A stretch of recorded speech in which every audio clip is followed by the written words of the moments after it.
with us Mr. Salman Khurshid, and let's understand from him. Sir, can you explain to our viewers what does a partial stay really mean here? It's it's a partial stay or a reading down of the provisions. Essentially, what the government and parliament had tried to do was to say that if you don't have an Aadhaar card, and if you don't give an Aadhaar card number, your PAN card becomes useless. What the court has said is that if you have an Aadhaar card, you must link it with your PAN card. But if you don't have an Aadhaar card, you're free to get one.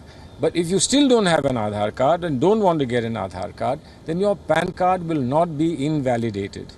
And final view of what's to happen to the Aadhaar card will obviously be decided by the Constitutional Bench. It's only Article 14 discrimination issue that this court has decided, but on privacy and dignity, particularly on dignity, because privacy was already reserved to the Constitutional Bench. On dignity, they have not accepted our persuasion that you can examine dignity, it's separate from privacy. They've said they are so interlinked that it's best to be examined together by the Constitution. Just the last question, sir. We heard the Supreme Court and it was observed that we are not questioning the competence of the legislature. What does that mean? No. That's not that we are not questioning. Court said there are only two grounds on which you can challenge legislation. One is that the legislator, i.e.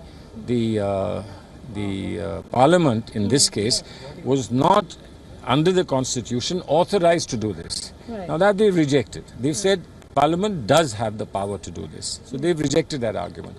The other argument is that whatever parliament has done is discriminatory to the citizen.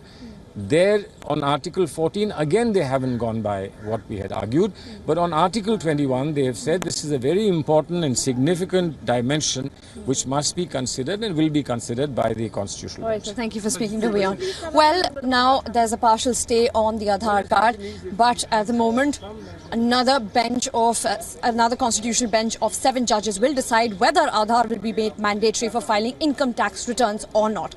This is Jessica Taneja with video journalist Surinder for WION in New Delhi.